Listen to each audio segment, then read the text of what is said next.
Hi everyone, welcome to this evening's webinar, which is all about the importance of video analysis in youth player development. And we're delighted to be joined by David Faulkner tonight, who I will introduce to you shortly. So some of you joined us last time when we went to go live, but unfortunately there were some technical issues there, but we are up and running now, so that's all good. So whilst you're here, some of you have seen the chat area to the right-hand side already. So you can see Colin and Toby and Nikki are talking there. So tell us your name, tell us where you're joining from, your club and your sport. It'd be good to see some familiar faces in there. So just a bit about ourselves. My name's Josh from AnalysisPro. I've got Ollie and Bradley with me tonight. So at AnalysisPro, we're all about educating and accelerating the use of video analysis for all. Okay, so we see video analysis as three main components of shoot, analyze, share. So how you get footage, how you break it down, how you share that to then enhance performance, enhance understanding, enhance your team. So we're delighted to work with a lot of people that were already on here, and we worked with David for a number of years as well. So a couple of housekeeping things here. You've seen the chat area to the side. There's also a question part there, so you can ask some questions. And what we do, we've got a Q&A section at the end, and we'll come to those. Straight after this session, through the same link, you'll be able to watch back this webinar straight away, and you can even clip up some things there to save your favorite moments. So we're already video tagging on there. So at the end of this webinar, we're hoping that David's insights and experience and advice is really going to give you some action steps that you can bring into your own environment. So David, if you don't know about David, won a gold medal at the Olympics at Seoul Olympics. And some key roles that David's then gone into that we're going to talk about this evening is as Performance Director at England Hockey, Director of Sport at Millfield School, Head of Performance for the FA Women's Game, and then what we're going to talk about towards the end is David's role as President of Havant Hockey Club and running the South Coast Talent Academy out there, which is where we're working with David again. So loads of experience with leadership and behavior change that David's had in lots of those environments. And, you know, we're going to connect all of those and focus it around video analysis and youth player development. Okay, so what we'll do now, we'll bring David up to the main stage. David, thanks for joining us tonight. Let's just check we can all hear you okay. Yeah, good evening. Hi, Josh. Perfect. So, David, I've had the pleasure of knowing you for a long time and started working with you back at England Hockey. But what I'd like to jump into there is when you joined England Hockey, kind of what did you see when you went in? What things did you then want to change? Yeah, I don't want to really give too long a historical nature, but when I took the role as performance director, the governing body was a little bit broken because it had gone into administration. There was two factors. The governing body had gone into administration over a VAT bill. And so it was a phoenix from the flames with new leadership. And secondly, the women. So we all talk about in recent times, GB women winning gold medal in Rio. The women didn't qualify for the Athens Olympics and the men only finished 9th. So culturally, it was quite a challenging period, lack of confidence in the national governing body. You know, you would hear on the doorsteps, why should we listen to you when you're broken and you can't be trusted? So there was quite a bit of work really to get everybody on board. And we also had this dynamic within hockey where you've got the home nations that compete 3 years out of 4, and then you become Great Britain, which is not great for performance. And I think we proved by 2012 that being GB more often was a factor, but that's not for tonight. So culturally, it was a rebuild. It was bringing confidence and trust back into the system. And my role, I was recruited to that. One, it was about England and Great Britain winning, but it's also people lose sight of a performance director because they think it's all about just the international teams winning. The role is a system builder. And you build that system around not just the international teams, but how does that talent get to the international teams? What is the sports science and medicine? And this is particular around what we're going to discuss tonight. So what is your approach to athletic development? Is there proactive physiotherapy? Where's your nutrition standards sit? Physiology that fits across there. Where do you apply performance and performance psychology, but also in terms of mental health psychology, which is most prevalent in recent times, and of course performance analysis. So I just wanted to paint that picture of what I first came into, and also from an individual basis, I've been out of sport for been out of hockey, top end hockey, for 10 years. I finished playing in 95, and as I reminded you earlier, I was in the environment when I played where a VHS recorder was used to play back, and it would stop, rewind, play again, stop, rewind. Not the level of analysis that you've seen in recent times. So it was culturally a learning curve for me as a leader. And two, okay, what was that needed? I think we were very fortunate that in having two head coaches in Jason Lee and Danny Kerry. Jason for the men, Danny Kerry for the women, had come through the Loughborough performance experience of what they'd done, and also within the governing body. They were very well skilled and good knowledge around how to apply performance analysis. But it was still in those early days, and actually we were. It was a big learning curve for us, because once we, as you know, invested in equipment, we started videoing our national age groups. It was very stark that actually when we did do playback of video match play, for a lot of the boys and girls, it was the first time they'd ever seen themselves, and that was quite a big trigger point. I suppose in terms of the top end, so we recruited an individual called Alistair Patterson, who led on our performance analysis.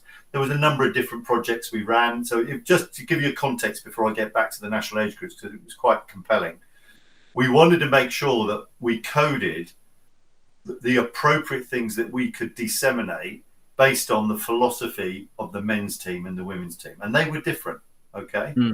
And quite rightly, they had to be different. Female athletes mature, maturation is at such a younger age, different styles and makeup of the players, where their environments come from. But in Jason and Danny, they developed their own philosophies, but we also behind that developed a template of how we captured. So the easiest way is, PCD, performance, penalty corner defense, penalty corner attack, transitions, in possession, out possession, defensive errors. All those elements we pulled together, but we're really developing that philosophy of play. And what I give credit to Jason and Danny were doing is that making sure that as we built that could be disseminated into the national age group, so that we had a philosophy that could be followed.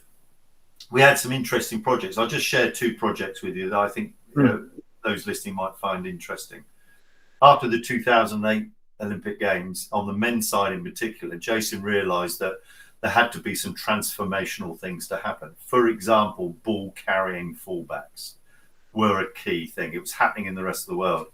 And he led on a project which I was so impressed with, where we benchmarked the best player in certain positions from all around the world. We benchmarked them so that we could then go and talent ID in our pathway the best players that could fit that. And you saw over a period of 2-3 years that was done. Yeah. The other thing that brought in, so of course there may be people on the call who are using GPS now. Well, in 2006-07, GPS was really rare from it. And I remember we first took it to Azerbaijan, to Baku, for what was called a competition called the Champions Challenge. And it was supported from a team from Nottingham Trent University. We got the data from the first game and we looked at it and we thought, no, that can't be right. That can't be right. We'd started video and we started coding. That started being embedded. So we decided to leave it for another game. And when we looked at the data and the GPS, and what we were looking for was measuring and capturing high-speed running during the game. The issue we had after the second game, and this is again a behavior learning thing, is that what we found in the women's team is that the time when the players were showing high-speed running at its greatest in a game was when they were being substituted. So it was a huge recognition of how that data would be used and how it would come from. And as you know, as we progressed with both teams, we were one of the first to go to live coding. Okay, so again, it was a change. So what we would have is we'd have one of the assistant coaches in the stand, synced with being videoing and coding as we go. And again, it was a behavior change. No coaches had dealt with that previously. Why is this important? Well, it's important because during that period from 2005 up to 2012, the whole analysis approach had been transformational in terms of impacting coach behavior, coach approach. Assistant coaches who had come from the domestic game who hardly ever used video. So it was bringing that together. And so coming back to the point about youth player development, well, crikey, you pick your first under 16 team, you do a PowerPoint presentation because they all think they've made it. And of course, we try and reposition and say, no, you haven't made it. This is just the start. And I always remember sitting in a role in performance, being a performance director, I would sit in. I always had an open invite from the coaches to sit in, but I always waited to be invited. And I sat in there and I watched individuals watching themselves on video for the very first time. So it's powerful, don't get me wrong, but you need to set the tone and the stage for them to watch themselves. Because you can be, I saw one incident by accident where it highlighted an error. They mistracked the ball because they weren't able to take the ball because they were in the wrong position. And remembering that this person where the action happened on, in front of their peers on video, you've got to think very carefully before you do that. And those were the lessons we learned in those early days. And of course, what you then find, and maybe when we talk about Millfield, about the hunger of the individual to get more feedback, watch themselves, you find out who are comfortable and being prepared to be vulnerable to learn, and those who go, excuse my language, oh shit, I don't want to watch that again. I'm not watching me do that, and that's really important element. And what we were looking to try and do is, as Jason and Danny developed the senior team's principles and philosophy, we were aligning that coding of best practice. So, for example, best examples, I'm just using the terms I can think of at the time: get ahead of the ball, jump back, 1-to-1 lineup in defending, 2v2, all those elements. We were looking to capture what was happening at senior and then bring that back into play with the national age groups. And it was a fascinating period. Now, am I technically astute in using a camera? Well, I used a camera. Am I technically astute in coding? I could do it, but that wasn't my role. My role was to see the application of performance analysis to impact the approach and culture of the environment that we were in. And the faith that Jason and Daddy had in Alistair Patterson to deliver that was really important, because there'll be people on the call here, was that this is just one element of the sports science medicine. So we also had to learn how to bring performance analysis in to be part of the multidisciplinary team. So you've got the coaching team, and then you've got the lead on S&C, the lead on physio, or your team, your chief medical officer, the nutrition element. They're all part of bringing together that multidisciplinary team. And it was important that performance analysis was an integral part of that multidisciplinary team. What you were seeing, so, physical approaches, how the depth of high speed running, the ability, and of course, those who are hockey players, coaches on the call, what we were also seeing during that period is the evolution of substitution. So I always remember going to my first England men's game and sitting there in Potsdam in Berlin. The game starts. I've been away the game for 10 years. In the first 5 minutes, Germany made 5 substitutions. They made 25 substitutions in the first half. They made 50 substitutions over the game, the 70-minute game. All right. Now, again, that's a cultural element and difference that you had. Now, course, what you had in the UK system or British system, club system, is, oh, you've got to play your best 11. No, the world was changing. This was all about maintaining intensity, the impact you would have about what you would do with pressing, you know, and how you would do the defensive. And coaches recognise very quickly, if you had to keep a certain level of pressing going on in the game, that's what you would do in terms of doing the changeover. And of course, the forwards were changing every 2-3 minutes. The midfield were changing every 5 to 6 minutes. And then, first time ever, I thought, what? They're changing their fullbacks, you know? But that was the. Now, the reason I'm giving you all this detail is that's how much the environment was changing at the time. And we were trying to prepare players to come up the development pathway. And we had all this flux of change going on at the same time. I loved every minute of it because it was challenging, but you had to bring the alignment with it, because when you're developing talent in youth, you know, the role of performance director, I said to you, was a system builder. The role of performance director is always got to have an eye on tomorrow, while the head coaches are looking after today. So what I was trying to do was balance out what was happening in that technology and comment. And of course, even then, even our top players, they were going back to club environments where there was no videoing going on. There was no coding. The only input they were having was in that. And it was the same with our juniors in terms of the youth development side. And the only time we really saw the big significant behavior changes in 2000, so we took the role in 2005. In 2008, we launched our national performance centres. This is where individuals had chosen certain universities. We had a coach in place, and they would have 2 supervised gym sessions a week, 3 pitch sessions, technical sessions. They could be doing it in 2s, 3s, 4s, and 5s. They would be training with their club as well as playing at weekends. That was the opportunity for the first time ever to video individual sessions, technical sessions. All right, how to eliminate 1v1 defending, aerials, taking of aerials, all the elements to it. So I know I haven't talked much about youth there, but I thought it'd be right just to explain the changing environment that I was involved in at that time.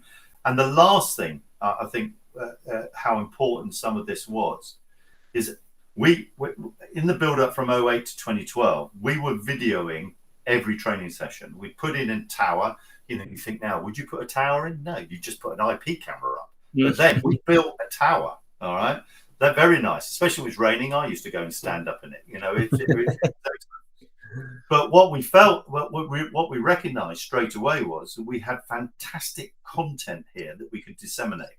So we were using the content to disseminate down into the national age groups, how that was influencing talent ID, in particular around the physical change of the game. But we were also, there was a piece around education, and we developed a resource called Proud to Coach, where a lot of the content that Alistair had identified, we were then packaging into a Proud to Coach element of coach resources for different levels of coaching, but in particular in the single system, which was what our talent pathway was, in particular between the ages of 11 and 16, which is the biggest impact you can have on skill acquisition. That was really important to us. So I've talked a lot there, but I think it's important. Yeah, and I really like the, you know, because obviously you're saying there, David, with being a system builder, and because you're that role as performance director and looking at everything, like the things I'm picking out there, I'm thinking of your example with, you know, benchmarking the best players from 2008, and then thinking about your, you know, philosophies of each team, the way that you want to play, the way that the coaches are doing it, that then the dissemination of all that down into the youth structures is going, this is the way that when you get to the top level, we're going to develop you in this way. And then all the video, all the feedback, everything around that had a clear vision of where it was going to. Yeah, and I mentioned multidisciplinary teams, the MDT. Okay, the S&C approach was aligned to how the coach wanted to play. The physio approach around being proactive around the robustness of the athlete was aligned to how the coach wants to play. The coding, the template that we were using.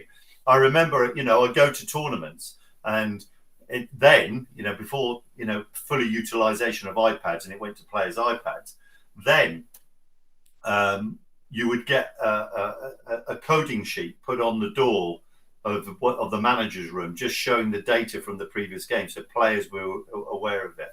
I think I did miss one other thing. We were one of the first sports to not only code live, but then feed down to the bench replay. We were the one, funny enough, when I went into football, 2017, they thought I was an alien. What, you did that? We did. We started doing that, 09, 10? So what you would get is a short corner, for example, attacking corner. We failed to score, whatever it is. Straight away, the coach could have a replay and see if it's a low block or they ran down a certain line. Right? That was transformational. We'd never had that before from those elements. And of course, what you also got very quickly from this analysis was, and I learned this a lot, the Australians were doing it, but they were doing it manually. Okay, so good conversion rate of penalty corners in international hockey, 1 out of 3. Okay, so how many corners do you need to achieve to make sure that you were hitting that conversion? So the ability, the best way to attack the D, how do you get conversion of attacks into creating penalty corners? And of course, what the Aussies always said is that they were winning more than 10 corners a game with their world-class routine. They know they were guaranteed 3 goals because they knew their conversion. So during that period, all this type of analysis approach was impacting the culture of world-class hockey.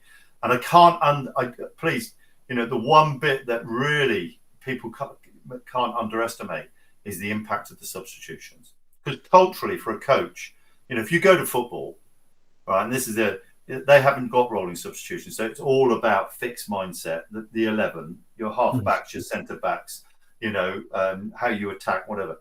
All of a sudden, you're asking a coach to embrace multi-substitutions. And how does that impact his philosophy? Well, how it impacted his philosophy was the data he was getting back from the performance analysis, what he was learning about what players could do in certain positions and certain types.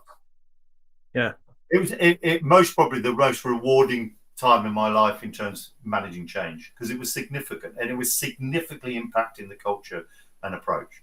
And selection in particular, selection for 2012, we videoed every training session in the last 12 months to inform selection. Because we had to, because the eye was in that, for those. And I guess, you've got more accountability coming in there. And I guess that change, as you talked about, when you go into, let's say, leading up to 2012, I guess it's gone from, I'm thinking now some things that we can take away here, examples of players watching themselves for the first time, particularly the youth stuff, and then how you teach them to watch video, to then at the end, they're all expected videos happening and they're going to want it and they're going to want the feedback from it.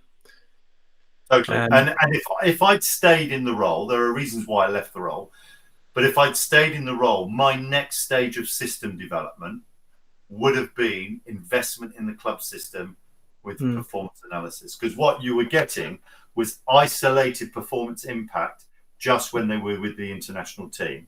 The national age groups, isolated performance analysis impact when they were with the team, which on the junior side, 20 days a year. Okay. Then they were returning to their clubs. They wouldn't, unless someone decided to put an iPad up on the side of the pitch. There weren't tripods. There weren't the masks you put. They weren't doing it. So behaviorally, it was such a minimal impact from it.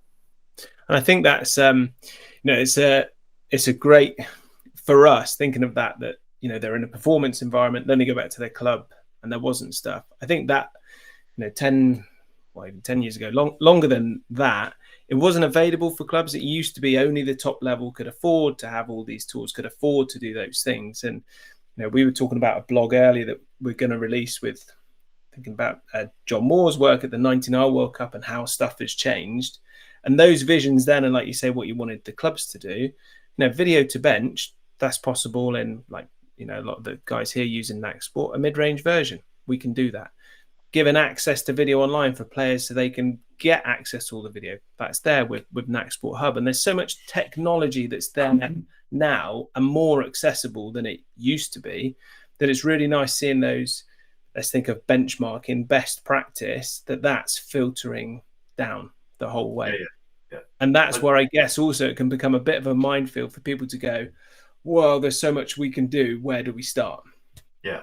And what you've got to remember, system building, and maybe a few people on this call have made me say this before, and it's been fundamental for me about the characteristics of a high-performing team, especially a multidisciplinary team. When you start out in any environment you're in, you ask yourself two questions. Do you know what good looks like? And how you structure what's around, what you're pulling together?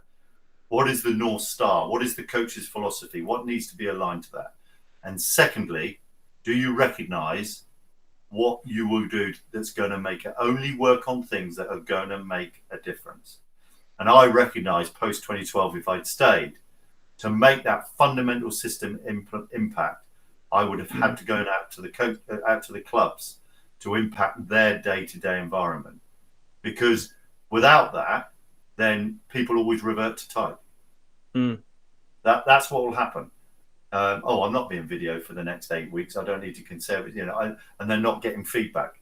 And you can see that in the players. And what used to happen, particularly the national age group players who were getting this access, is when they came back, they said, I'm getting feedback again. It was a behavior change. All right. And because they reverted back to what, they wouldn't have known that they got a bit sloppy in the one-to-ones, or they weren't getting ahead of the ball because they weren't getting that feedback. Yeah, fascinating. I'm just trying to look through here. Obviously, it's because you say with Jason and Danny, you had coaches that were obviously there to also drive and really bought into the video and the power of analysis and that multidisciplinary approach. You had Alistair, who's great at leading up those things there and putting in systems for players to have access to everything and kind of growing everything there. And I know obviously we worked with, back then we used to provide a tool called TPE, of an online platform and sharing access. So with all of those things from England hockey, I wonder if we could now move into Millfield. And I'm thinking there's a lot of benchmark of best practice, things that you learn there, and then go into a very different environment of a high-performing sports school, but it's still a school and it's young athletes there and coaches. Again, if we start with what did you see when you went in there, and how did you then build those systems? Sure. So, never planned to go in it. Brought to an end my England and Great Britain hockey work. Chose to go into education with an opportunity at Millfield. Let's set the tone with it. Millfield was a bit tired. It was really leaning towards reputational gas. Okay, it had all that history, but actually, as people will tell you, when you go in for a role, don't do anything for the first 100 days. Watch, listen, clearly outline, and it was tired. Okay, it hadn't kept up to speed with what was happening in the sports, especially in the talent systems of those sports. Milford had 28 sports, of which 16 had full-time directors of their respective sports, a wage bill of nearly £2 million a year for a school. All right, so pretty significant investment. But it was quite clear by the end of the first 100 days that it was very tired and it wasn't up to speed. It wasn't aligned with what was happening. Now, with respect to Millfield, winning the Olympic Games in 2005 and hosting in 2012, that was a massive change. It was a massive change for national governing bodies. So Millfield, I know. So I was given my wings. I was very fortunate with a headmaster who I actually think was more of a CEO. He could see that and gave me my wings. And in those after those first 100 days, it was very clear that the support services around the talented pupils at Millfield was inadequate, whether that was around facilities, whether it's around impact on physical development, whether it was around feedback. And during that next 100 days, I slowly created the Millfield Institute of Sport and Wellbeing, which still exists today, which I'm very proud of. And what that was all about was understanding. So Millfield's got about 1,250 to 1,300 pupils. Of that, 400 were talented. And what I mean by talented is that they were able to be a minimum of county, if not regional level, and on various stages of NGB pathways or within club rugby environments, club cricket environments from that.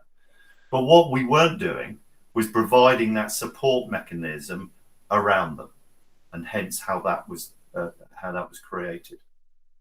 And I started with some quick wins with athletic development. Graham Williams is still there. Graham led on principles of fundamental movements and putting some structure in at different age groups, but then making it very specific for different sports. And just why Millfield is so unique. Sport runs before school, at lunchtime, after school, but it also runs during lessons. Those who are talented can get rotation cards at year 9 and have one coaching session, dedicated coaching session a week. Year 10 and 11, if they show potential at regional standard and above, they can drop 1 or 2 GCSEs. It's replaced with a week, 2 technical sessions, 2 physical sessions, and a review session. And in the sixth form, they have private study sessions. So 3 to 4 sessions a week, they can have one-to-ones in the gym or technical. So that's that. So when people say you had so many staff, yeah, because they were working from either 7 o'clock in the morning to 7 o'clock in the evening. So you had that. But what wasn't around the coaches was an institute support around their athletic development, around supporting around physiotherapy, nutrition. And let's get to performance analysis. So in those first 100 days, I'd walk around and I see all this fantastic one-to-one coaching going on. But where was the feedback? Some coaches were capturing it on an iPad, all right? And then when I did seek to find out, did we have any cameras or anything like that, actually, I couldn't even find a tripod, never mind a camera, all right? So it was a good example of things were tired. It wasn't up to speed. So the 2 things I did very quickly, firstly, as you know, I invested in 2 or 3 cameras, element to it, plus some, remind me, the wind up, what was the periscope? Yeah, fine, we've got that going. However, who was going to do it? And I influenced with all the other progressions we did. We started up our own physio business. Graham had come in on athletic development. We had 4 or 5 interns delivering across the week. We had, we in the gym, on average, there were 12 individuals in the performance gym every hour of the week, different. So we were really starting to roll it out. But I convinced them we could make it an intern role, and in collaboration with University UWIC. It's not UWIC anymore. Cardiff Met now, but UWIC. Thank you for those. We advertised it. And a gentleman called Charlie Barr was started. And I think I was a bit harsh, actually. And he did remind me of what I said to him. So when we sat down and said, okay, what's my role? As he reminds me, my first word is, well, your role is quite simple, Charlie. Change the culture. That was the remit. Now, give him credit. In that first year, he had to go away and build an infrastructure. Get coaches on board. He will tell you there were coaches who were very uncomfortable about using video. Okay, so that was one thing. We then invested in Team Performance Exchange. So that was to make sure that whether it was tennis, golf, fencing, rugby, cricket, hockey, swimming, all right? In the end, we had something like 13, 14 sports based around Team Performance Exchange. We went from 0 to nearly 750 pupils engaging on Team Performance Exchange. Okay. Now, it did also throw up some really interesting things. For example, the talented individual who joined the school on the back of parent pressure or parent was the right thing to do, and then to find that they never watched themselves on video. So what would happen is, in tennis, we put video clips up, and we'd video every training session, to find out that the individual who was being videoed would never go in and watch themselves. Because actually, they weren't as motivated as the parent thought, for example. So it was a great insight for us. But I mentioned in England hockey in my time about youth watching themselves on video for the first time. We were very careful how we played that out, because and that was done through the coaches. So the coaches engaging. So, for example, putting a camera in the nets for cricket. So we had a lot of talented cricketers who weren't just linked to Somerset, Middlesex, Nottinghamshire, Lancashire, Gloucestershire. So we were sharing video with them, but they also could access live in our cameras into the training sessions if we wanted to. We made it live for them. But this was a significant behavior change for pupils. All right. And so there was a huge education piece done with the coaches on how to give feedback. So Charlie, in that first year, he most probably had 3 to 4 sports he would prioritize, working with the coach on what was going to be encoded and how it was being disseminated, what would be put up, and work through those. And I always say, was that successful? And Kristen, who took over from Charlie after his, do you know what kind of measure was successful? Why players so engaged with it? We had a lot of individuals who applied for scholarships for US universities. And Charlie and Kristen will tell you, they would have individuals come to them to help to put video footage together as part of their presentation to try and get those scholarship places. So that was the depth of engagement with it. Now, the big change, and it happened while Charlie was in place, and then the transition to Kristen Wright, is that I thought, well, okay, it's all very well having these nice cameras and tripods, but we had to make this systemic. Remember what I said to earlier in my England role? I was a system builder, and I was able to influence the alumni to put in dedicated IP cameras all around the campus. So all of a sudden, there was a dedicated camera at the rugby field, the hockey field, the cricket field, in the indoor court for netball and for basketball, for example. And what we were able to do is, of course, and we had to manage this because some activity went on at the same time, whether it was training and competition. All of a sudden, our video footage capture tripled. Okay? Yeah. And maybe Kristen can correct me and Charlie can correct me, but they might sit there on a Saturday from about 11 o'clock to 6 o'clock and capture 3 or 4 different sports, different types of coding. But this was automatic around the feedback. So it changed that culture. And I think the biggest things those 2 individuals in particular influenced was the behavior. We talk about important for youth, but impacted the behavior change of the coaches and why that feedback was so important. And of course, what they started to use it was to have feedback of the development. When a boy or girl didn't get picked for the school team, or didn't get picked for the next regional team, or didn't get into the national age group side, or if they did, the opposite, we were able to support them in that environment. And of course, it was sitting alongside athletic development, having the physio support we had.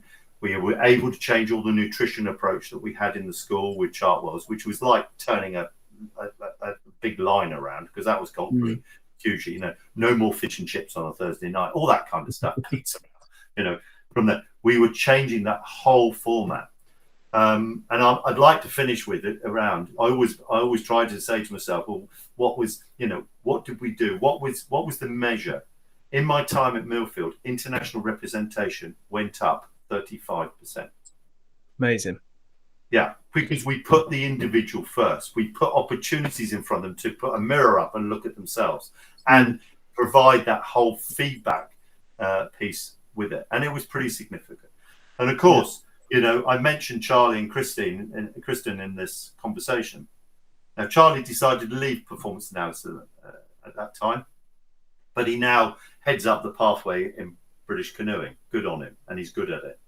Kristen and I had breakfast together in Tokyo. I was there as team leader of women's football. Kristen had just completed her time with the Olympic slalom team for British canoeing. All right. So this wasn't just about how we supported pupils going from fundamentals to development to talent potential, getting them ready to go into NGB pathways or professional programs. This was all about also individuals developing their own career. Mm. And you know, whether or I don't know whether they're going to watch this or on the call anyway, I'm very proud of those two because they embraced. Remember what I first said to Charlie? Charlie, he said, I expect he was asking me to say, well, fix this camera here. No, Charlie, I want you to change the culture. And it significantly changed it for it. Yeah. Yeah. And they worked so hard. I used to obviously be in there regularly with you. And I think the key thing with both Charlie and Kristen's role as the analyst there. So let's think they're capturing all the different IP cameras, they're tagging stuff in Nacsport, they were then uploading it to the platform, sharing it around, working with lots of different coaches, lots of different sports. They were like a multidisciplinary person across everything. But what I think works really well is that, and you think about system building, I think now how can people apply this in their different roles, is that you kind of set the stall of, this is the analyst, they're going to work with you as the coach. You are a team together. So this is how you're going to work in rugby. This is how you're going to work in cricket. And it was getting everyone to buy in, go, we're all pointing in the same direction. So those coaches that weren't used to video or weren't so receptive at the start, they were nudged along to go, you have to do this and you have to buy in, because that analyst coach relationship got so strong between each of them, didn't it? Yeah, totally. And, you know, what I found with some of the coaches is I would call them, this is my term, it's not a coaching term. We had a lot of touchy-feely gut instinct coaches who would react how they felt at the end of the game because of an incident. Factually, they were normally, or what I found, they were off the mark, you know. And what we tried to do was bring, I'm not saying coach instinct is not important, but what we were trying to is to give them another tool to assess, one, to measure against their philosophy. So we ran in the after the first year, I ran for 3 years a coach development program where they had a coach developer once a month, and one to do a 360, do their philosophy, and then what I got the coach developer to do is to video them coaching. And we coded it. Okay. So what were we coding? We were coding their body language. We were coding their voice when they were saying. Okay. So how many times did you hear a coach say, you know, say something, you know, it's those kind of behaviors. So we also use the videoing around helping the coach develop as well from it. It's the objective feedback, isn't it? The camera doesn't lie, and you get access to that footage and that feedback, and then that's going to improve. Yeah. Just going back to TPE, and I know we've got Nacsport Hub now and all that kind of stuff, but TPE then, it was a great measure to measuring the adherence of the pupil into their respective programs, because we could see when they logged in, when they didn't, and we also knew when they were, so what some of the coaches did as they evolved, look, this is the 20 minutes of this game, and we did certain things against what we agreed our objectives, but what didn't we do? And what you've got is this ongoing flow of input and output going between the pupil and the coach. It's very impressive, and crikey, I always remember in the last term before I left, it was 760 something pupils of 1,250 engaging week in, week out online.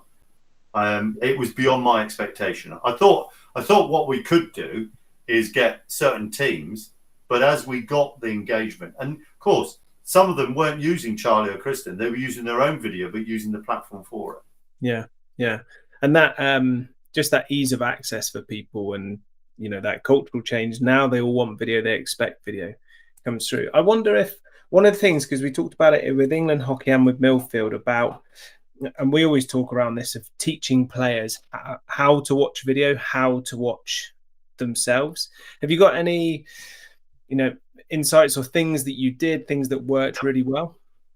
Yeah, IDPs, individual development plans. So what was really key, and some of the things I tried to change with the directors of sport and the respective sports, is to get it into a process of individual development plans, most probably against the four corners: technical, tactical, physical, and psychosocial. All right. But really in the tech area, and maybe the physical area, particularly in the team sports, look at what those were, what they identified in their IDP, whether they'd done a self-analysis, and also pick up what their super strengths were.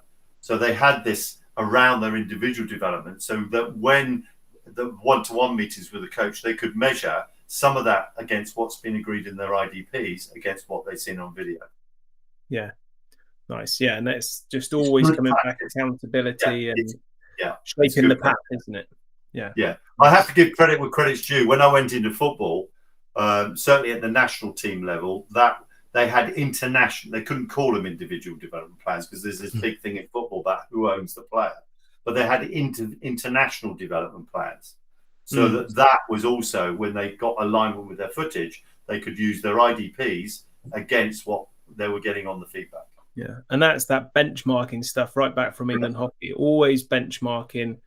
It's I read a really good book recently. I think I was talking to you about it before, David, with It's Change. Finton, who's on here, recommended the book to me actually, and about the elephant, the rider, and shaping the path. And to me, with that, building the systems, what you're doing every time there is shaping the path. Yeah, that is the right word I'm saying. And then telling people where to go and motivating them to go in that direction, giving them the tools, the accessibility to make that easy, and then filter down from the top to the bottom.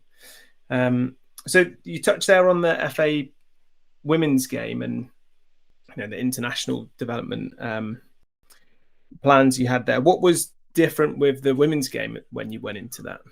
Well, if I'm honest with you, I thought when I first went into the FA, forget about the men's game. We're talking chalk and cheese, men and women's game. Millfield felt high tech compared to what I first walked into.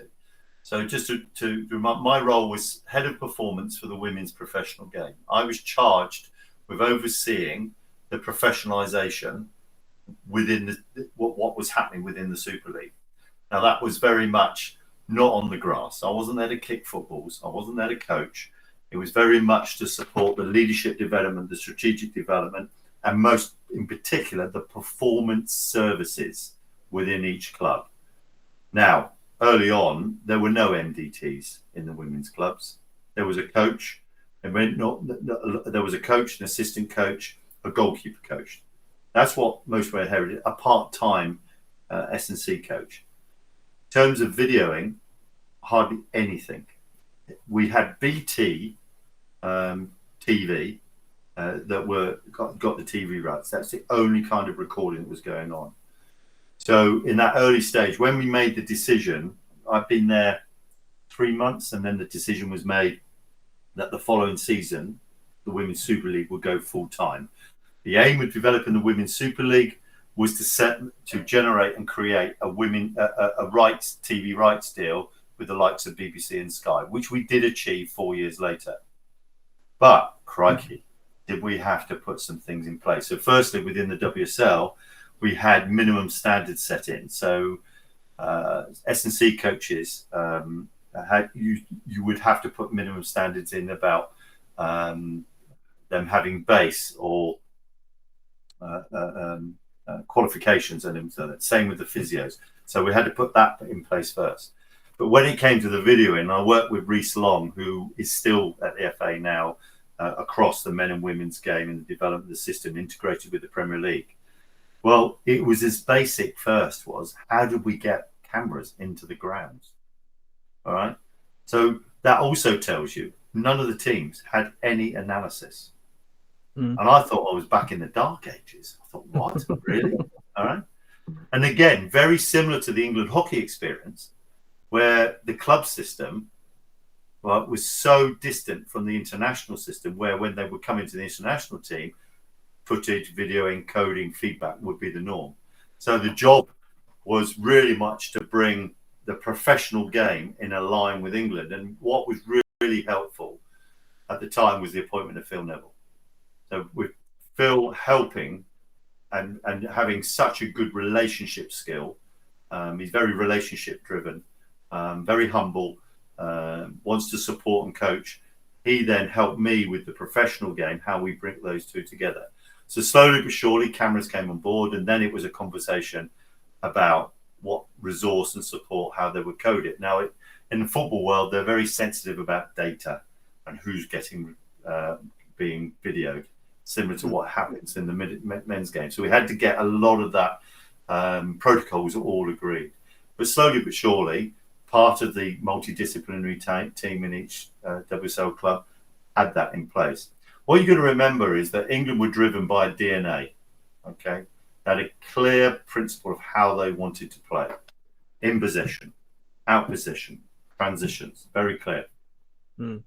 Ideally, they wanted every club to play the same way, but that doesn't work in football, as we can see with the Arsenals, the Man Uniteds on the men's game. So that started to evolve as well. But, however, educating the clubs of how to use feedback and how to use the coding was in place, and we put that support in. And actually, what was really good as we evolved it is that some of the individuals who supported on performance analysis in the national age groups, the under 17s, the under 19s, the under 20s, also worked in the clubs. All right, so they were consultants. So that helped that change. But you know, I was with a group a couple of weeks ago, and I told them about this. You know, the WSL moved at such a pace in 4 years, and I think about talking to Arsenal to put cameras in, coding, cameras for coding. Boreham Wood is where they used to play. They now fill the Emirates, but they were at Boreham Wood, 4,000 people. They didn't have cameras in. So we had to do pick them off one by one and help them build a network in a system. So it came back to my role. I was a system builder. It's the same element from those. And of course, then we were also then trying to educate that, you know, what were you coding? Is it aligned to the coach philosophy? And that some of that was alien to them. So it was building that. Now, fortunately, the FA education system is pretty well class. So that was helping support that within that. And you could learn from the men's game. Oh my word, do you learn from the men's game?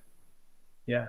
And that's, I think there it's almost like the bright spots, the benchmark and the bright spots. What works well, you know, deliver that down, impact that, shape where you want to go and build those systems in. It's and obviously worked out. But it was still the issue in the youth side, still the issue that the only time early on that they ever saw themselves on videos when they got picked for England.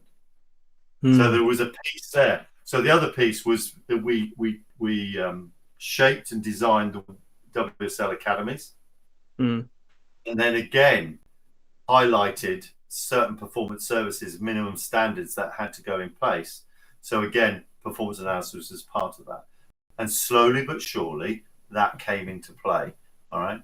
And because the resource in football is greater than most other sports, that came on quicker than I ever experienced when I was in England hockey from those. Yeah. And of course, that's important in terms of developing the athlete that you have. Yeah. Yeah. Really interesting. There's so many things that are going through my head here, David. I'm thinking. I talk too much. Most of it's the problem.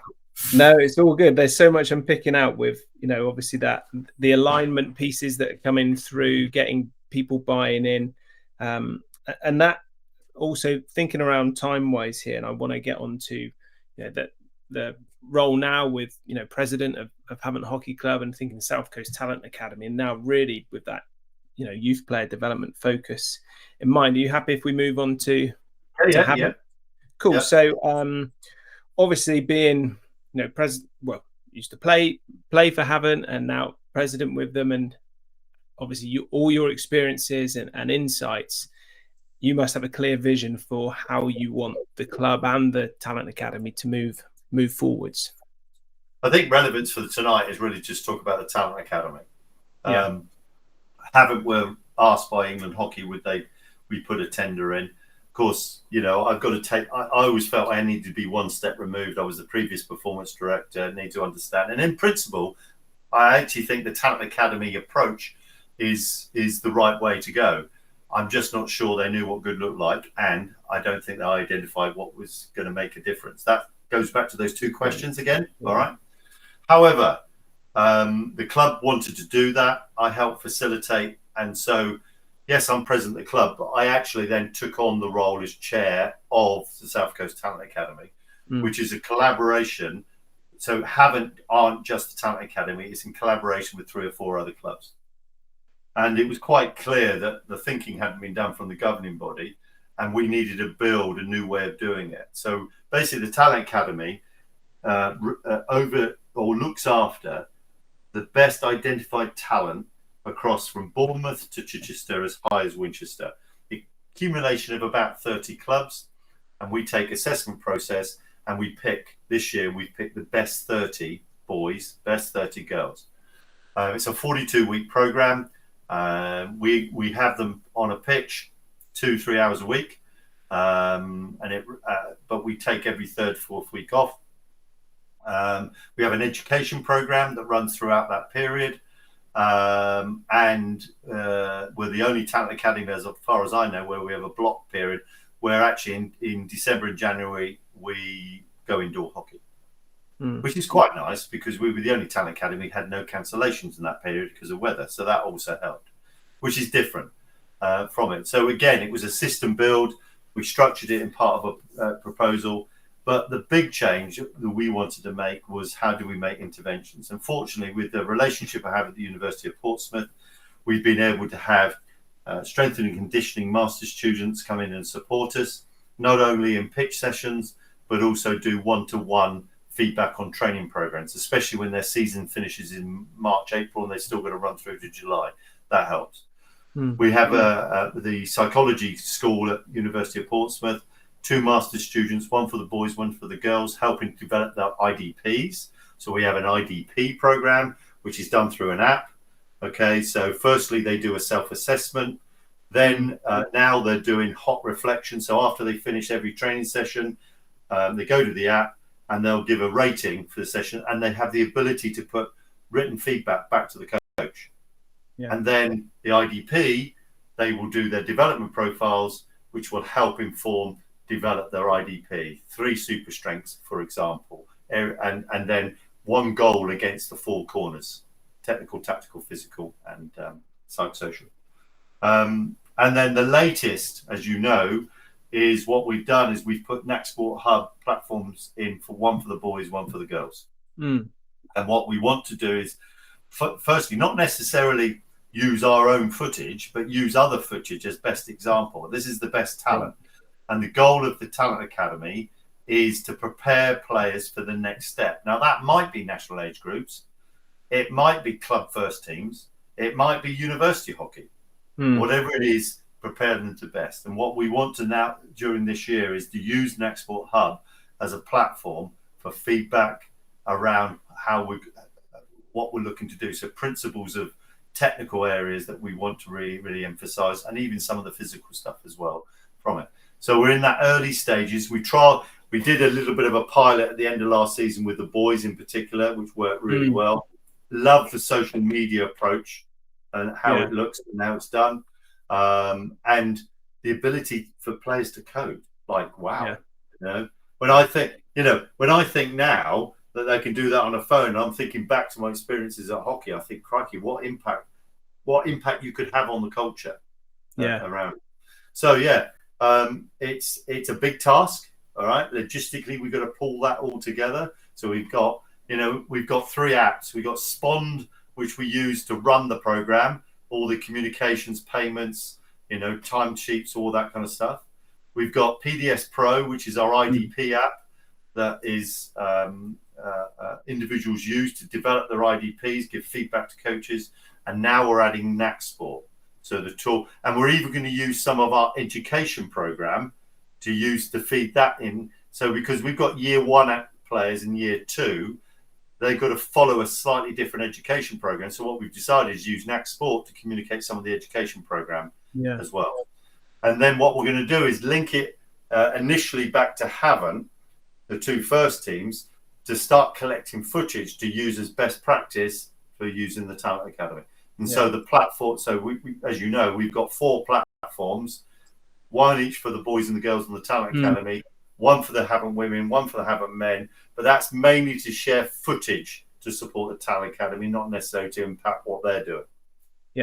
Yeah, perfect. Well, I'm going to ask Ollie, could you just stop sharing your screen a second? Because I want to bring some of that to life there. David, obviously, so Merrin, coach at the club, as you very well know, has kindly agreed to let me log into his account here and just kind of bring some of those things to life as you've got. So I'm going to log in here to the account that you have. Oh, no, I'm not. Let me get my login details again.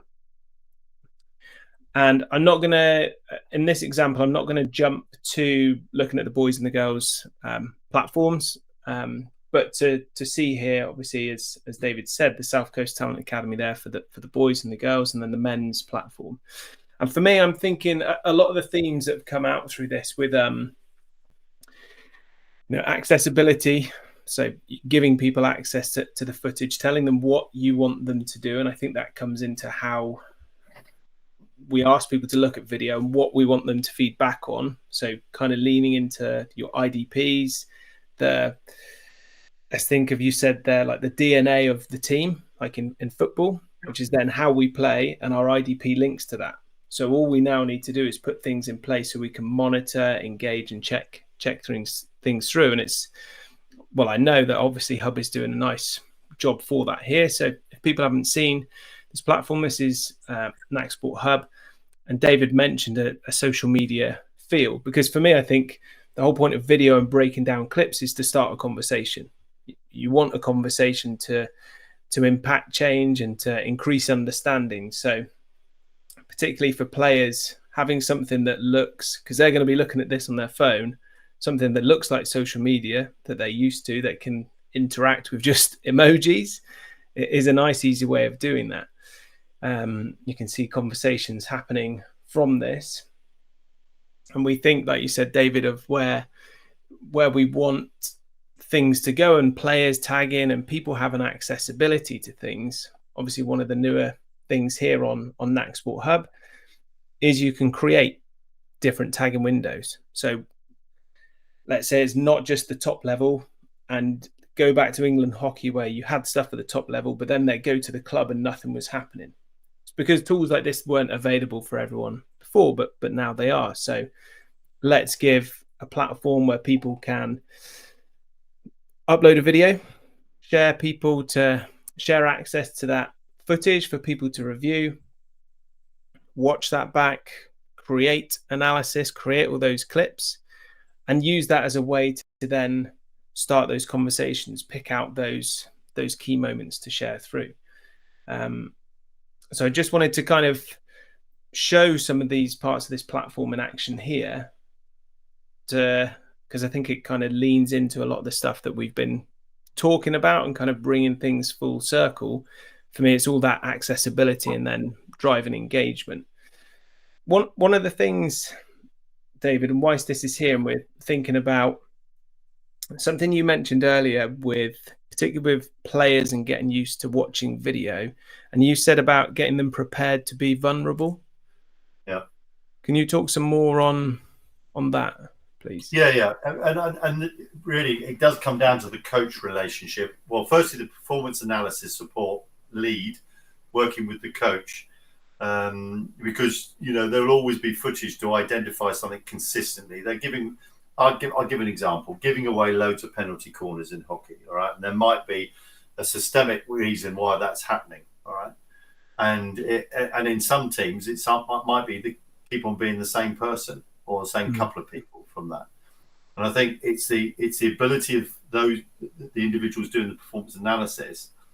So those who do leadership, you could do praise, you could do the sandwich bit, okay, and that would be always where I would go with youth. If you are going to try and get a message across about a repetitive error, sandwich it with other things that they're doing well in that environment, okay? Because what you don't want is an outcome which they're left with negativity, doubt, being shown up in front of their peers. All right.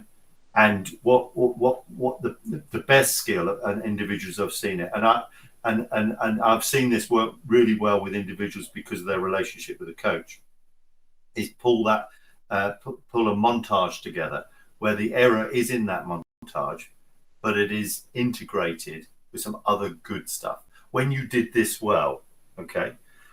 Jason Lee, sorry, I mentioned that. He always used to use a really good term, which I have to say I use, where he would say something's the bad side of good.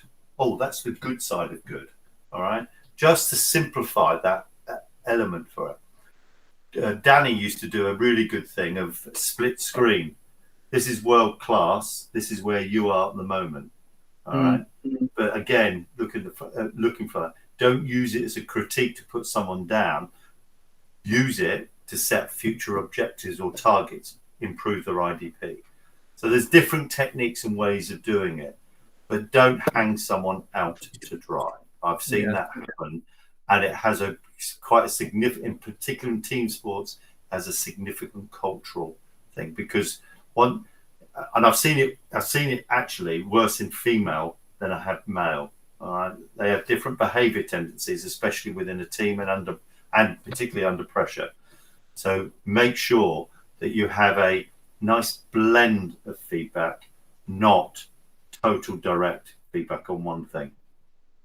And would it be fair then, David, to say, because I think it was, you talked about back in England hockey, that was an example of it, and we're there like a negative example that, so in that, let's say we're having a team review session, probably not the time to pinpoint out one person on an individual mistake they're doing.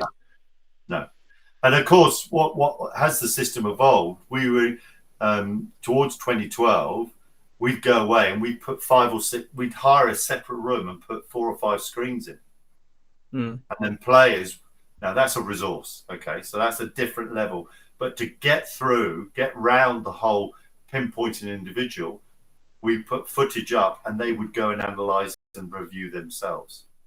And of course, with the modern day way with iPads and phones, that's what we're basically saying what Nacsport is doing. Yeah. You know? Yeah. And I think a well-rounded, reflective coach would mostly put footage up to ask a question, not give a view. All right.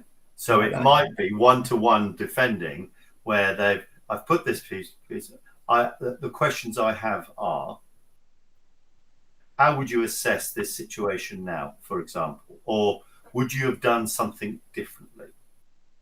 Ask for feedback through a question. Don't give a direction. You know, that's pretty clear. You know, that's really important, especially for someone, a youth, who's getting into video for the first time. Yeah. And so I'm going to pick your brains here with this, and I'm going to jump to Ollie. Can you highlight just that one? That might have done it for me. So I'm thinking now, David, I'm just picking up on Hub. So you say about asking a question rather than always giving that directed feedback. Obviously, this is a post here, so I could go and tag an individual, and this post would only go to that individual. So if I've got a question to them, or I'm sharing some feedback, and so I get about asking a question, and we can type that here, you know, something like that. But let's say we're early on with this team and we're teaching them how to look at video, how to review themselves, how to reflect with their IDP. Would you start with pretty, an open question, or would you maybe go something where you're giving them options of checking understanding? Any thoughts around that? Early on, I would leave it as open questions. Okay. All right. Because the coach needs to find out how they would respond, which way. You know, we all have, I'm not going to get into psychometrics, but we all have different behavioral types. Okay. And you've got to understand someone who will be very direct with a direct answer. There'll be someone who will give a flowery description around what they're answering. There'll be someone who will be feel very vulnerable around this and keep it to themselves. And sometimes, if they haven't got a relationship with the coach, they might not even answer the question. Or someone will go very much, well, in the 4th minute, I did this, and this, and I felt I did this. They're very, very what I would call avoiding. Yeah, Oh, right. yeah. So being compliant with it. So I would start with open questions until you know the player and the player is confident in the system. Yeah. And then I would move to more direct questions, such as, if you had this situation over again, would you do anything differently? Or if you had this situation again, would you communicate in a different way? It's those kind of things. But early on, keep bringing these individuals into the open video form environment. Keep it open. Use the questions to find out what the individual style is, how they answer, when they answer. Because you'll have some who'll want to watch the video and sleep on it overnight and then answer. You'll have some players who are so direct, they'll give you an answer straight away. So you've got to understand the behavioural style of the individual as well. Yeah, I love that. Love that. Sorry, I'm frantically writing a load of notes here for myself, No. though I know I can watch this back and get them all again. Okay, perfect. So, well, I think, David, there's loads of information there, and thank you for sharing so much. It's nice for me as you know, thinking, working back at England Hockey, then Millfield, and it's nice to be back and supporting you and your team with South Coast Talent Academy. There are a lot of takeaways that I'm sure people have got coming from this. What I wanted to, where I'm going to talk and where I ask people to do things, is if you've got some questions, could you ask them in the question section? So Colin's got one that we're going to come to here. So find the question mark on the side and ask some questions there. Like key things for me, I'm picking up there. Obviously, system building is a big part, which is about, have a plan in place and tell people where you want them to go, pulling stuff together. And I really like that the IDPs and our team DNA and focusing everything. Again, it's a directed approach, which we should all be doing, but then put some processes and tools in place to increase that accessibility around it. So I was just going to say something, Josh, right? What I took away, I really enjoyed what you mentioned there, David, is I think people forget about that relationship with the coach and the player before you can actually get to these parts, because they're thinking, right, they're a new player, right, let's jump on, let's criticize them, let's say this, let's say that. Well, you're not going to get that player development then. You're not going to get the best out of them. It's that just coach relationship, get to know them, and then that's where you work your way up. But I thought that was really nice to you. I think people kind of forget that part of it these days. Yeah. And if you want to get vulnerability across your team, their ability to trust each other and share, they've got to understand everybody's behavioural preferences. It's not, you've got to understand other people's mountaintops to make sure that interaction really drives. Yeah, no, 100% agree. That's great to hear. Thanks, Brad. Thanks, David. So we've got a question here from Colin. And Colin said, with the IDP, it might have popped up for you there. With the IDP, how would you bring that up with the coach? Would this be something to explain the benefits, or would you say trial it with a few and go from there? Let's start with that one because there's two parts to this question. Yeah, so I'm assuming you bring it up with the coach as a performance analysis role rather than the player. I think a high-performing team would already have this in place. Yes, I would bring it up with the coach, because if the coach has got a set way of philosophy, it should align with what he's trying to help develop the players with their IDP. Okay, and in your role doing the analysis, it would be fantastic that what you're doing as a team, you can pull out that analysis to help individuals with their IDP. So, for example, let's say a hockey player with the ability to hit through the lines. I'm just going to use that. Okay. If that's a philosophy within the team element to it, it's great that they could use those clips to support the developing their IDP. So in younger ages, don't make your IDP complicated. Keep it to 3 super strengths, and then most probably look at the 4 corners and look at a goal against a technical goal, a tactical goal, a physical goal, and a psychosocial goal. All right, so that might be about how you interact in the team. The tactical goal is quite important because it mostly comes off the back of the coach's philosophy. Okay? The ability to get ahead of the ball, the ability to go round the back, whatever it is in any sport from those. So IDP, I found the most high-performing teams I've been involved in, and actually away from sport in education and business, have individual development plans in place that align with the coach's philosophy. Nice. Yeah, I love that. And I think that whole alignment thing for me, and I think with an analyst in mind, we go, right, we've got the IDP, we've got the way we want to play as a team. And then sometimes, and I've seen it before, we can be an analyst that's just tagging, for example, the main game stats, the goals, the shots, the corners, those things. And actually that's not aligned at all with how we're trying to develop players, how we're trying to play as a team. So I'd much rather know, are we, pushing down the right channel? If that's the way that we want to play, can I tag those moments where we're doing it well? Can I tag the moments where we had the opportunity to do it, rather than the whole outcome side of thing? And that comes back to the conversations and everyone being on the multidisciplinary approach. Correct. And also those early stages when you're bringing players in front of video for the first time, that's why Jason's approach I always found very useful. He would simplify the video contact by saying, look, this is the bad side of good. This is good. This is the good side of good.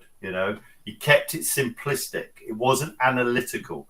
And I felt that, and that was really engaging, especially for players who'd come into the environment for the first time.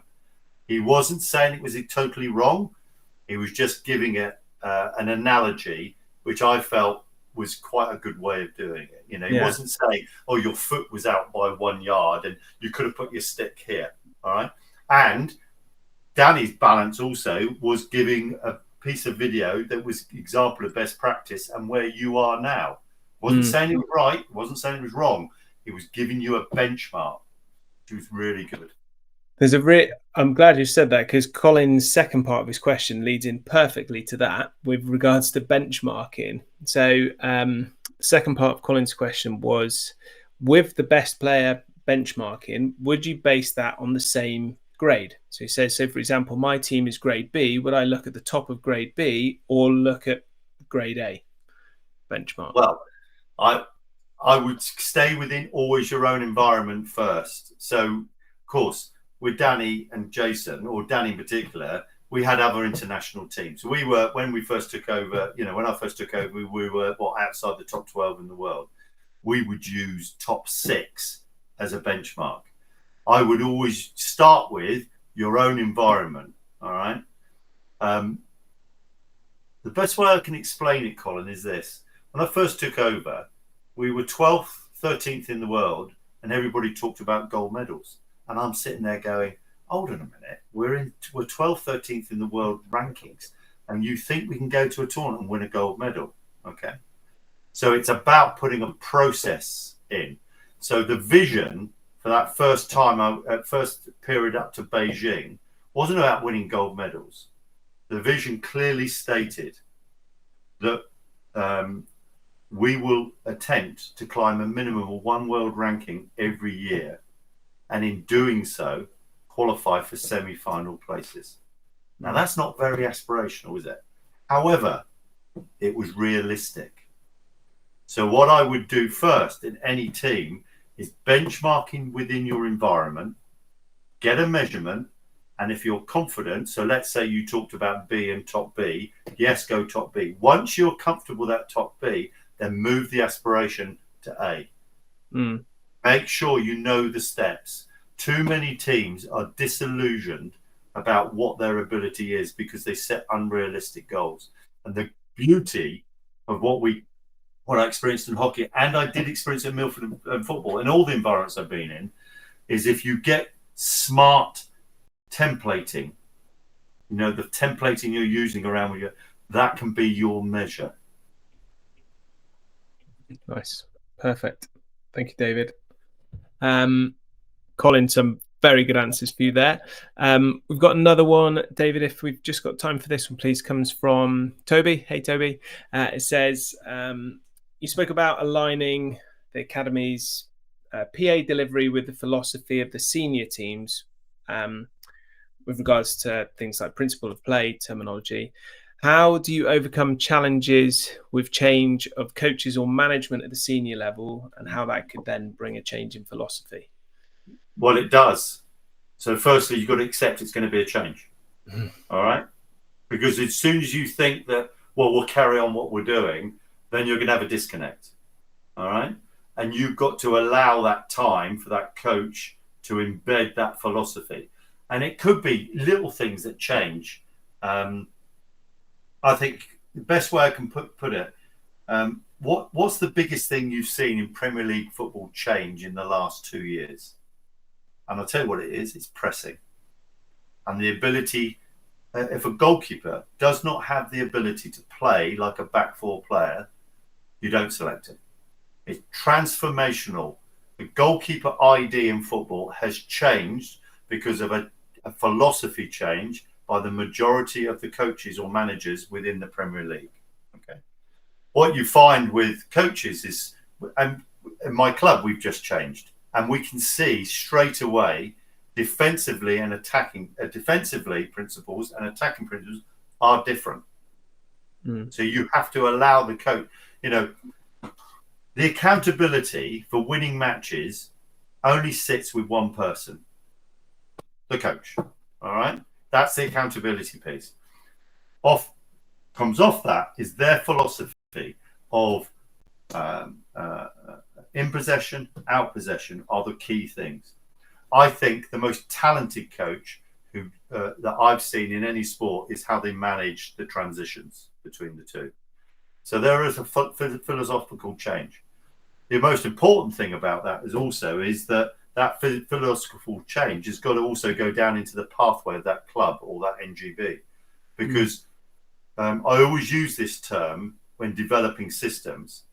The talent in your system, two things. You need to know what's coming through, and they need to know what's expected of them. If you don't close that gap, you're going to struggle to develop new players. So, to answer your question, you have to embrace the new coach's philosophy. There's no point hanging on to the coach that's gone. All right. But when I look at some of the Premier League football clubs, let's take Chelsea, for example. How many coaches or managers have they had in the last 2 years? Can you imagine the dilemma that's gone on about, and because you'll have a consistent group of players, and of course that philosophy will change each time. All right. But that's the nature of the beast. Yeah. And I guess then, so the last part Toby said is there a risk of developing players who can only play one way? I mean, some of those examples, if that change is happening a lot, then the philosophy is changing. But have you got thoughts on that? Jason's one of the best I've seen. Jason actually embraced players playing in different positions for their clubs because he felt that was important for their individual development. It also gave him an opportunity to see what other options were in that team. But of course, hockey is slightly different to football. You're a number 9. You're a number 6. You're a number 3 in football. Whereas in hockey, I know the game's changed in recent times where it's gone to quarters and you stop the clock when there's corners. So actually the number of substitutions has reduced in a game because it's gone from 70 minutes to 60 minutes, but they stop the clock for corners. So element of that. But what it does do is it gives you an opportunity about whether in hockey now, this is my view, by the way, but I think I watch around the world and this is happening. You pick players who can play in 2 lines, not 1 line. You pick players who can throw an aerial 50 yards. You pick players who can transition a ball more than half the length of the field. You pick players who can go from D to D, in football terms, box to box, and do that repetitively. So you've got some concepts that are aligned to that. Uniqueness in how a team plays is the coach's philosophy. How they press, how they defend the D, how they the set plays is such an important element to it. If we look at the Paris Olympics, so this is me in my armchair watching from my armchair. It's the first Olympics I haven't been involved in for 20 years. I watched the men's GB hockey team. I think they converted 6 corners out of 50 plus. So that's not 30%, is it? Plays. So they were creating the corners, but I'm not close enough to the game. But there was not the conversion from it. All right. So that's the accountability bit of a coach. Yeah. Fascinating. Thanks, David. And thanks, Toby, for your question there. I've gone into about my 5th or 6th page of notes as you've been talking here, David. There's so many good takeaways here. Even simple things there, like I wanted to quiz you on that with the, feedback to players and starting with open questions, because made me just rethink, you're asking a question. If I ask a question, I'm thinking, okay, I want to know what the answer is, but why have they given the answer? What does that answer tell me about them more as a player? And then that's going to direct how I can feedback and communicate with them better down the line.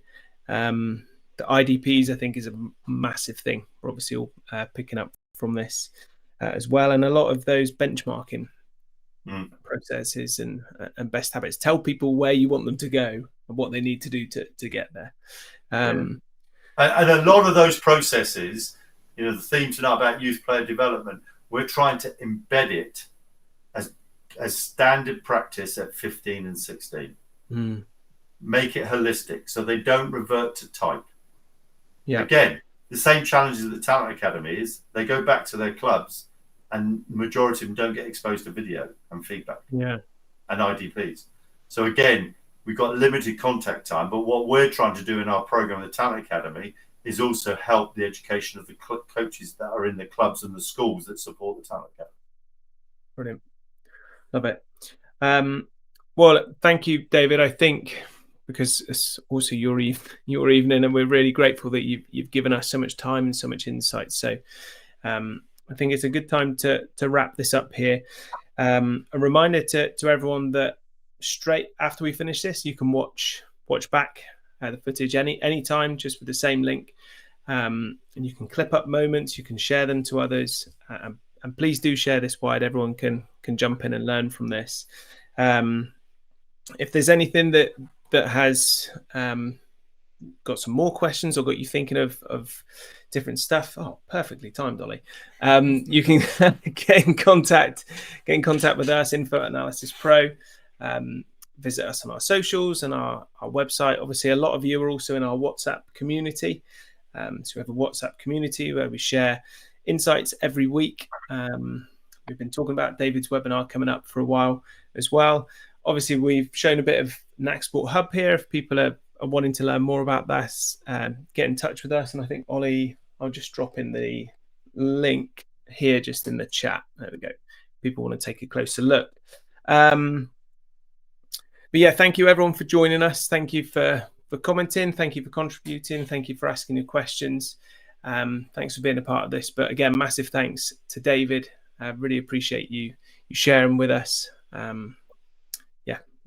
can't say thanks enough, really. I've loved it, and I'm sure Brad and Ollie have enjoyed it as well. And thanks for your support, guys, on this too. Okay, brilliant. Thank you, everyone. Thanks, David. I'll give you a call. Take care, everyone. Thanks. Bye now.